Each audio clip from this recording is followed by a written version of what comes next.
Գլուխ 3. Հոգևորապես զգայուն։ Աստված ձեզ սուրբ անի բոլորովին, և ձեր ամբողջ հոգին և շունչը և մարմինը անարատ պահվեն։ Թեսաղոնիկեցիների առաջին թուղթ 5:23։ Այս սուրբ գրային հատվածում Պողոսն սկսում է մարդու ներսից, նրա էության կենտրոնից, որ նրա հոգին է, այնուհետև նշում դրսի մարդուն։ Սակայն շատերն այս խոսքը սխալ են մեջբերում, ասելով մարմին, շունչ և հոգի։ Ինչու են նրանք մարմինն առաջին տեղում դասում, որովհետև նրանք ավելի զգայուն են մարմնի, քան հոգու հանդեպ։ Նրանց համար բնական բաներն ավելի մեծ նշանակություն ունեն, քան հոգևոր բաները։ Երբեմն մենք ավելի զգայուն ենք մտքի հանդեպ, որովհետև ավելի շատ ապրում ենք մտավոր ոլորտում։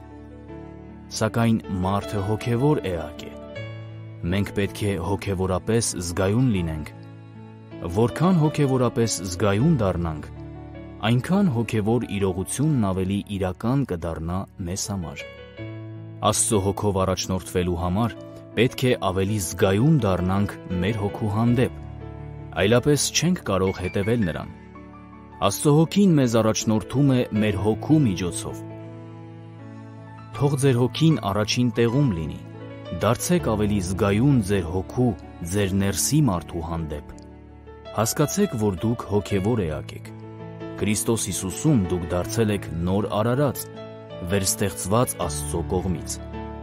Այս օրինակ մտածելակերպը ձեզ կօգնի հոգևորապես աճել։